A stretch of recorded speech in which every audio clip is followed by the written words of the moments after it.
Mesdames et messieurs, vous avez été nombreux à apprécier la première partie du deuxième grand plateau de l'Inde au Sénégal. Pam le rassembleur a regroupé pratiquement les plus grands animateurs, les plus grandes danseuses et des invités de marque.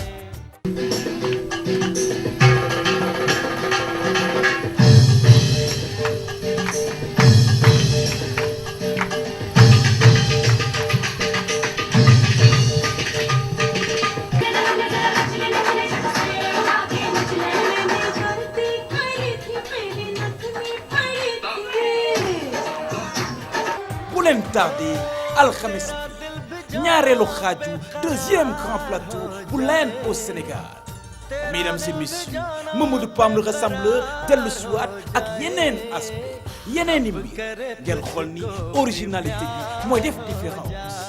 ak Mamadou Pam l'Inde au Sénégal le deuxième grand plateau alxames bi bu ñeenti waxtu ci ngoon jotee bu leen ko tardé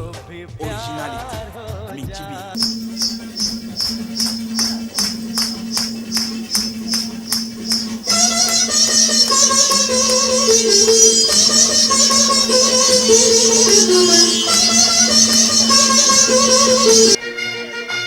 सवेरे वाली गाड़ी से चले जाएंगे, सवेरे वाली गाड़ी से चले जाएंगे, सवेरे वाली गाड़ी से चले जाएंगे, सवेरे वाली गाड़ी से चले जाएंगे, कुछ लेके जाएंगे।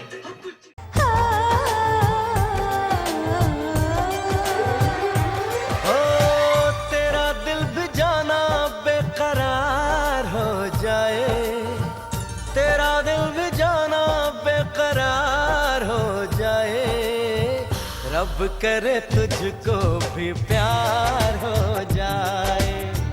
रब करे तुझको भी प्यार हो जाए, रब करे तुझको भी प्यार हो जाए. Assalaamu aleykum mbokki seetaan RDV rajo Dunia Vision ñu ñëwaat encore ak yéen ci seen émission l'Inde au Sénégal. L'Inde au Sénégal mën naa ne dafa wuyoo turam ci jamono yu ñu toll l'Inde au Sénégal. ba tax tey rajo Dunia Vision gannaaw semaine bi passé bi mu leen wonee plateau bi nga xam ne jagleen na leen ko wonoon leen lam leen fa wonoon tey encore ñu ñëwaat ci loolu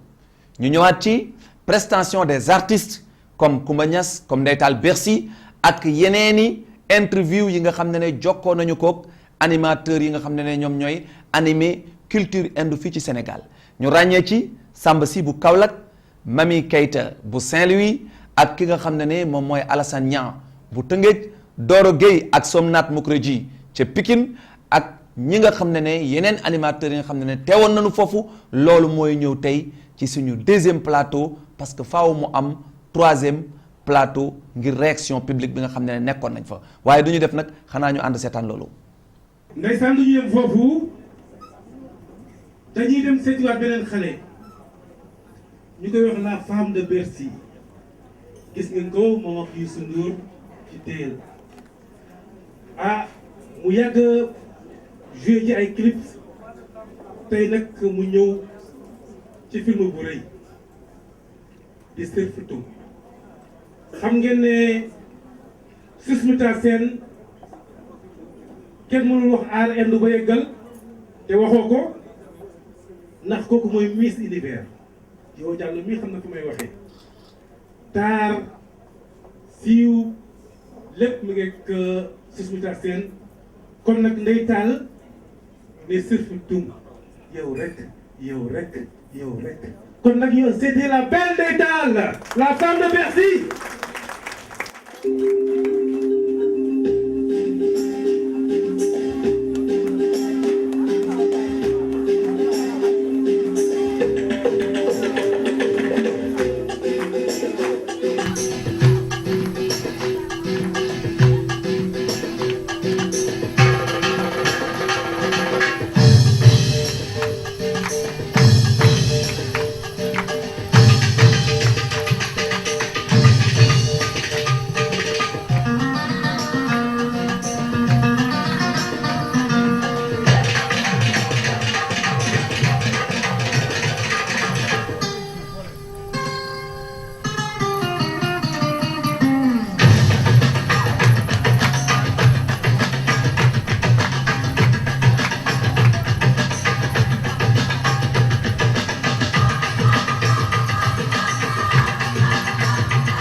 fii ak suñu jigéen Mamy Keita di animatrice bu mag ca rajo Sud FM bu Saint-Louis may leen loxo Mamy la belle Mamy Mamy sa sappo bi daf may fàttali waaw sappo eswari yaaraay ca heure Pierre Hogaya bu muy wàcc ca aéroport ba ndeysaan kooku caam daw na yaram waaw jërëjëf Pam aha maa ngi lay nuyu di leen wax ni bayon bexenoo namaste yéen ñëpp maa ngi leen di nuyu di leen jox cër bu wér tey nag dama kontaan dama bég bi ma Pam invité fii à Dakar ndaxte dafa nekk li nga xam ne tey jii ku nekk am na soxla waaye yéen ñëpp bàyyi ngeen seen soxla rawatina ak man mi nga xam ne dama war a defoon sama émission tey di altine Pam da nga baax da nga ñàkk ki ñaan bu baax nga yéen dañuy rek a ñaan baax yàlla rek yal na la fi yàlla bàyyi dëgg la ñëpp na ngi lay déglu réew mi yëpp ñu ngi lay seetaan di la déglu fii ba Matam fii ba Ourossogui fii ba Bakel fii ba réew yëpp Pam ñu ngi lay déglu Pam vraiment li ngay def am na solo jërëjëf Mamy jóge nga ba Saint-Louis nga ñëw à Dakar yow naka ngay defee sa émission yi foofu ca Saint-Louis émission yi sa émission nu mu tudd art et culture de l'Inde ndeysaan waaw may leen ko loxo art et culture de l'Inde waaw dégg naa fa aussi lu mel na troupe yu foofu est-ce que am na comme fii à Dakar troupe ay Lata association Mangeskar am na fa mooy suñu troupe bi nga xam ne moom laay gérer ak troupe Narzit Massial Sidi bi mi ngi koy def Dunia tey ji dama représenté ki nga xam ne mooy Yaxu Kayta di sama mag ndax ku nekk dégg nga Yaxu Kayta ku xam art et culture de l'Inde la di ko lakk di ko jëfe waaw donc ñaari troupe ngeen am foofu waaw ñaari troupe lañ fa am est-ce que yéen da ngeen di def ay soirée ay fecc année bu nekk ma def spectacle année bu nekk ma def spectacle Badiane mi wër na Badiane mi Badiane chaque année day ñëw ak troupe bu waa Dakar ñëw ba Ndar ñu defee ko chambre de commerce sama troupe ak troupe bu Badiane ñoom ñëpp ñoo fa la ñuy feccee naka nga jàngatee élection Miss Indu Sénégal édition yi dañ ko doon def chaque année est-ce que war nga mën a am foofu ay taar yu mën a ñëw Dakar ñi jóge Kaolack ñu ñëw ñu jàkkaarloo ñu tëgg seen combat kan mooy doon seen aswaria pour 2009 2008 waaw kooku nag sama doom la sama doom day fecc sama doom ku xam talent kii art et culture de l'Inde la kooku moom suñu ko jëlee waaw ak ami aan taar la comme yow waaw maa ko dàq nag ah kon nag may leen loxo Mamy Keita kon yow sa doom mën nga koo andi mën naa ko indi mu nekk Miss Indu Sénégal mu nekk Miss Indu Sénégal may leen ko loxo mën naa kon nag kooku mooy dooni Miss RDV waaw may leen ko loxo Mamy Keita jërëjëf jërëjëf Mamy waaw tàccu leen Mamy Keita léegi nag ñoo Samba Sy rajo Dunia Kaolack may leen ko loxo Kaolack la jógee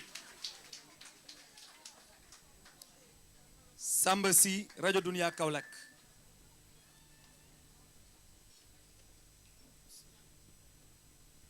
may leen loxo Samba Sy jóge ba Kaolack waaw Samba xanaa ma bàyyi nga présenté wu nga nuyu sa gaay yi ak sa dëkk ba di Kaolack asalaamaaleykum wa rahmatullah mbokki Sénégal mbokki Dakar maa leen di nuyu di leen gërëm di leen ñaanal yàlla fu ngeen toll di leen fàttalil suñu bopp ñun Kaolack lañ jóge man maay Samba Sy maa nekk rajo Dunia FM 105.0 commencé ko nag 0h jëm 3h du matin il faut que ma commencé ko noonu parce que mbir mi man dama ko donn kan laa ko donn moom mooy Mamadou Salif Pam arab yi dañuy wax ne man laa yaskuru naas laa yaskurullah ku gërëmoo it doo gërëm yàlla man damay animé rajo Kaolack nit ñi yaakaar ne Pam moo toog di animé parce que dama ko toppaloo ci lépp ci voix bi ci jekk mosoor yi d'accord Samba waaye ci yan concept ngay animé sa émission foofu au niveau de Kaolack waaw comme nañ koy animé foofu bon sa émission nu mu tudd laa bëgg a wax sama émission moo tudd art et culture de l'Inde art et culture de l'Inde de l'Inde d'accord dañ ko fay jàngale dañ ko fay tette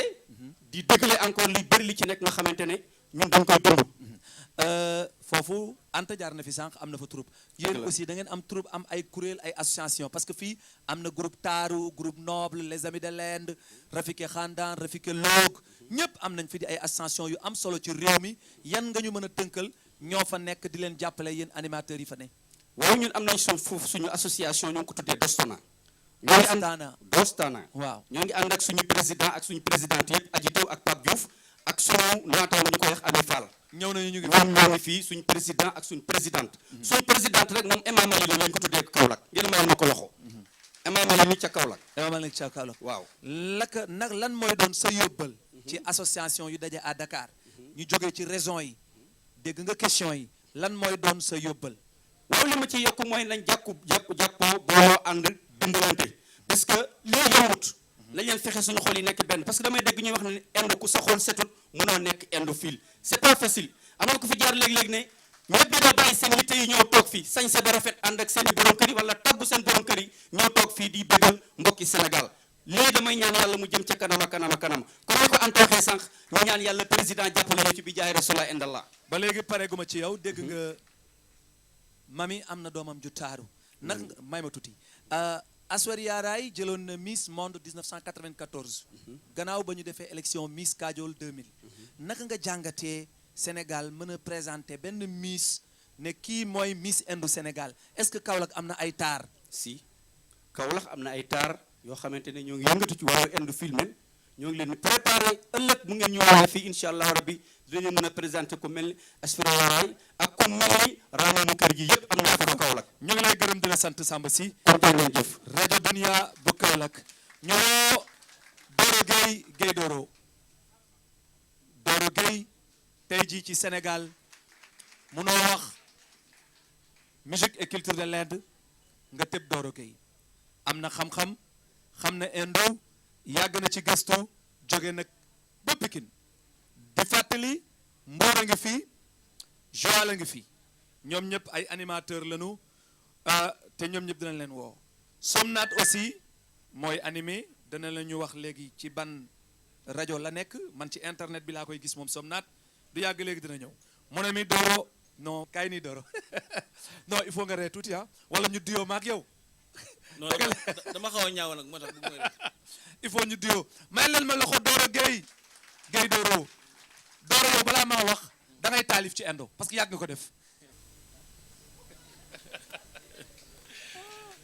loo bëgg ban façon taalif nga bëgg ma def boo bëgg waaw xam ngeen ne man dañ ma gën a xamee taalif ba mais balaa ma def dara Mawul Pam dama nuyu ñi nga xam ne ñoo teew fii ci RDV rajo Dunia Vision tey ma jàkkool ay taar yu bari tey di gërëm képp koo xam ne ñoo nga fii wuyu si Mamadou Pam ci RDV damay wax ni Pam ñun suñu relation du indu kese parce que Pam ñun ay frère lañu parce que aussi du wàllu ind ndong moo ñu boole da daan animé rajo Dunia ay 95 96 yàlla defoon ñu doon ànd bi ma jamono yooyu ma fekkoon ma nekk perception Pikine ma toog 11h du matin di déglu di dégg Mamadou Pam di animé dëgg la ma jël sama téléphone woo ko parce que dama bëgg ci moom loolu moom ma sax poussé sax ma ñëw ci milieu indophile yàggoon naa fa nag lool mais loolu taxal ma delluwaat yàlla def tamit tey mu ñëw fii di animé émission bu am solo mu invité ma ñëw fekke ko waaye li may gën a ñaax tey suñu mbokk animateurs yi tey li may wax mooy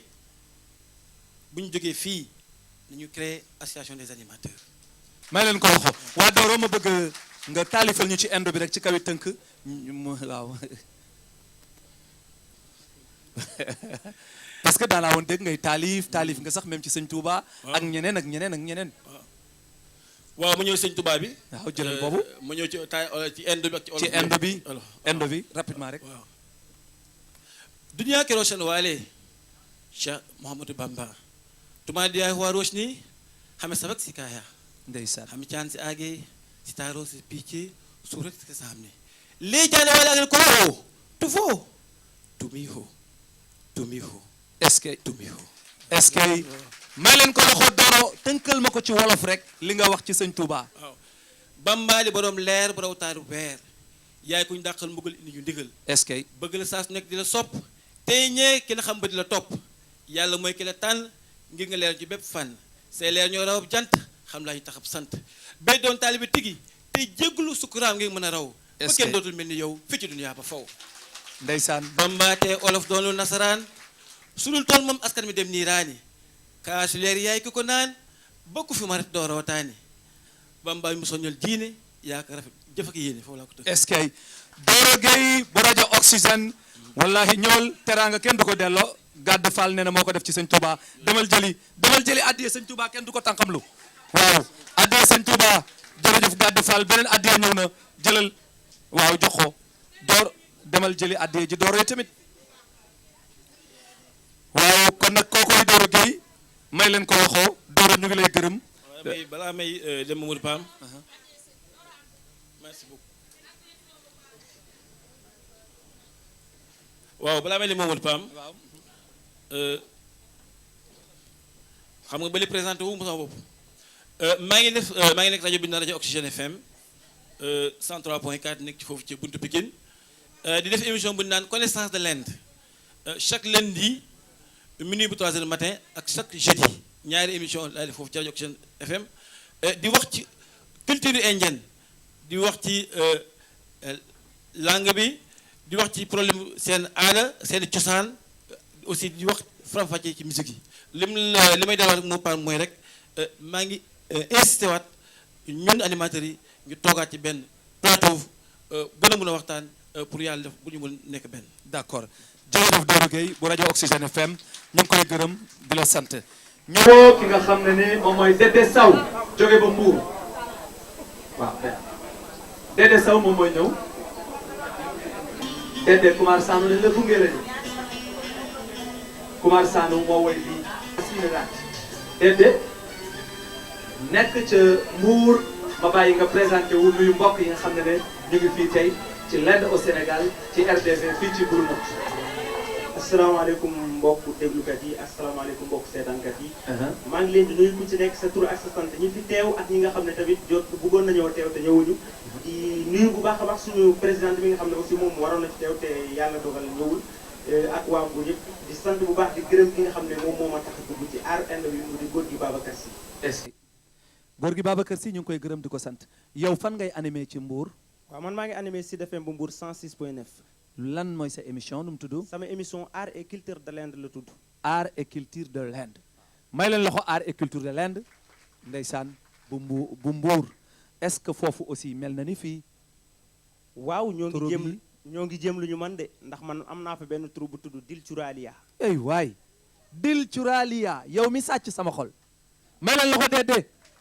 lan ngay yóbbante waa Mbour. waa Mbour li ma leen di yóbbante mooy. ñu bokk ndey bokk baay tàppe seen xol yi raxas ko. lépp li nga xam ne ay taas la. nañ ko dindi. def xol yi benn te nga xam ne aar bi liñ si boole. dañ ko war a saxal dundal ko jur na mbokk jur na lu ne. est-ce que kon nag dem dikk yaakaar naa du ko mas a yàq de Sada Ndiaye boo paree fii moom nee na tàcc. léegi nag dañuy demaat vers les années 78 ndeysaan ñaari taar mukaabala woon jàkkaarloo kooku di Papen Babi ndeysaan génn na àdduna yàlla ko yàlla yërëm ak kooku di Ema Malini ndeysaan ku nekk nag di woon sa morom maa la gën a nekk jigéen ci teewaayu rajo Dunia Vision ñu dem seetaan xale yi jaajëf.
jërëjëf Mama Mané ak Sali vraiment neex na waaye olof dafa ne wax day am daaneel ndeysaan actrice bu mag te réewum Inde nga ne Kal nga ne Raja nga ne Kalneet nga ne Devdas defe naa ne kooku sooy lim ay filmam fii ba suba doo pare waaye benn xale li wolof naan kéwél du tëb doom ja bët kuy sa papa nga ne Malick Niass kuy sa yaay nga ne Ami Sène nee la di sa yaay kooku defe naa ne doomu Indophile la waaye retour de Maduri nga xam ne vraiment adduna bi yëpp rafetlu ko ginnaaw ba nga xam ne dugg na ci néegu sëy ah xale bi nag ñëw tey jii war a indi retour de Maduri ñu ànd seetaan loolu avec la belle Kumba Niass.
waaw jërë ngeen jëf xale yi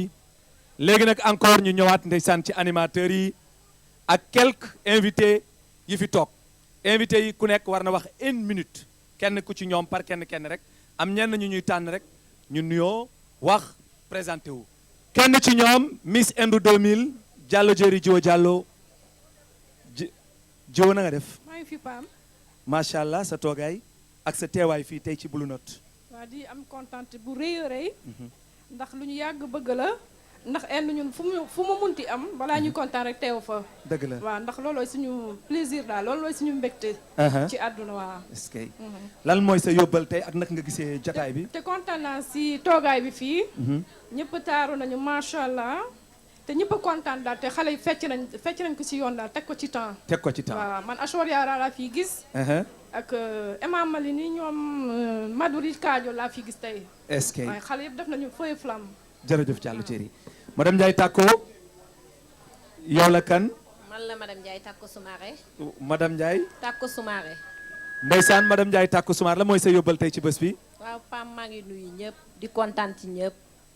vraiment affaire bi neex na trop. est-ce que bég naa kontaan naa trop Pam. jërëjëf li nga defar rafet na surtout li nga invité sa naataango yëpp. dama ci bég bu baax. jërëjëf maa ngi leen di madame gërëm yéen ñëpp di leen sant. jërëjëf madame Ndiaye Tàkko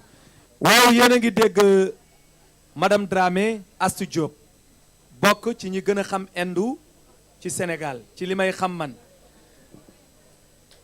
may leen ko loxo parce que am na solo lool Astou en Inde yow Inde laa jëm ak yow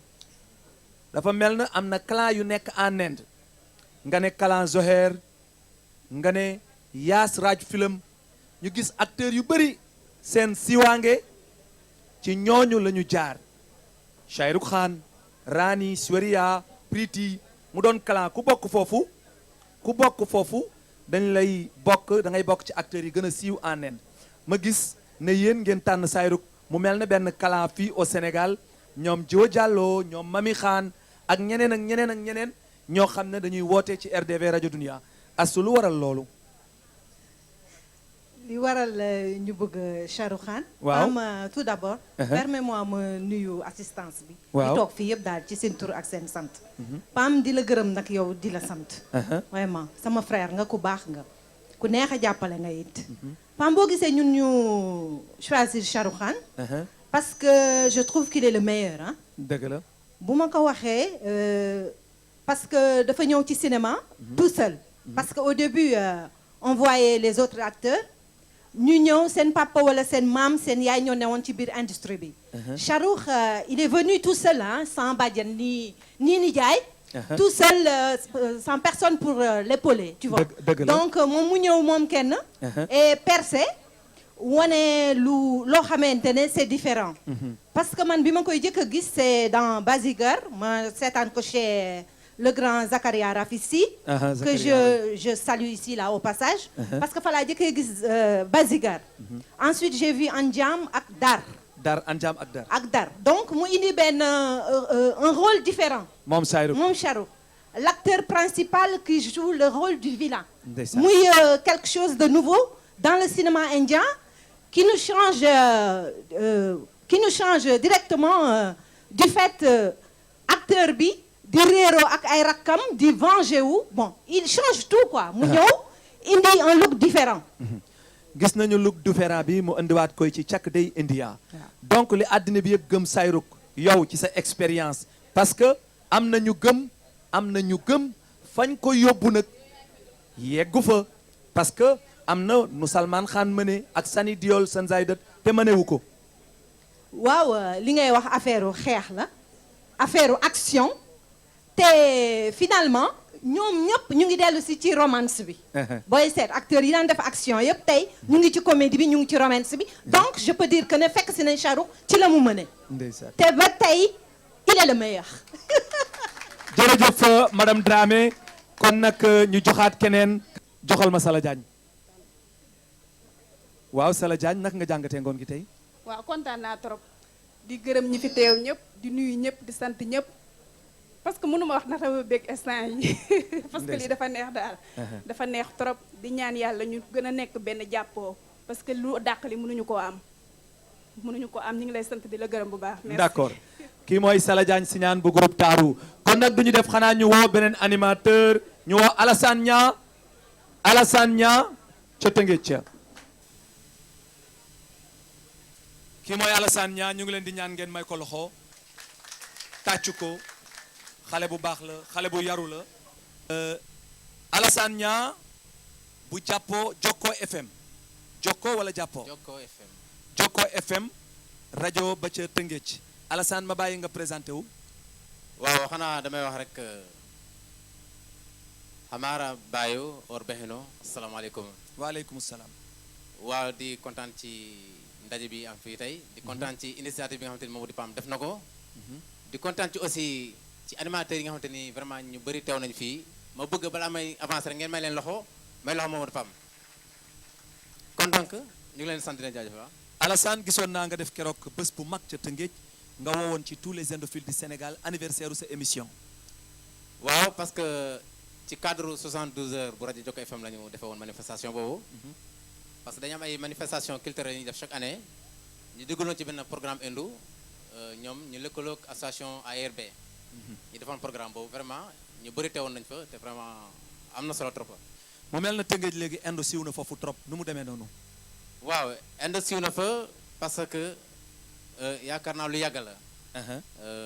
bu njëkk bi rajo Dunia di démarrer émission am. ñu am fa benn fans club Mamadou Pam. àdduna di dox parce que dañ ne garab bu màggee day amay banqaas. dëgg la su ko defee si la Yaaro Piar juddu pour Candan juddu ci yàlla def ñuy dem ba émission boobu may def rajo Jokko FM vraiment ñu gis ci ay nit ñu am ay xalaat yu rafet. initiative yu bien li mel ñoom Grand Major Amati Diagne vraiment ñu dem ba créer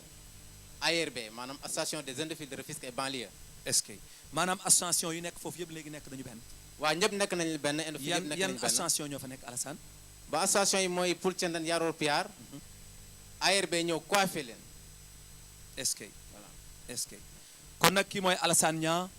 may leen ko loxo gërëm ko sant ko am na fi ay artistes naa leen woo ci deuxième partie bi muy vieux mag a ngi fii Mehndi di artiste ak Kader Pissimini may leen loxo ñooñu tey ñu ngi fii danañ leen woo waaye wala loolu ñoo Somnath Mukherjee som bàyyi kaaw tumaab kooku Hindostani la Indo la buy animé fii ci Sénégal ñëw nag ba dégg wolof may leen loxo grand Somnath Bayaji कैसे है आप ठीक है बहुत अच्छा ठीक हूँ आप यहाँ है सेनेगाल में आपने देखा है किस तरह हम लोग आपकी संस्कृति में मेरा मतलब है हिंदुस्तान की संस्कृति में कैसे लोग यहाँ सेनेगाल में उससे कैसे क्योंकि सबसे पहले avant tout daal maa ngi leen di nuyu képp ku nekk seen sant ak seen turam ak sa tur waaw salaamaaleykum asalaamaaleykum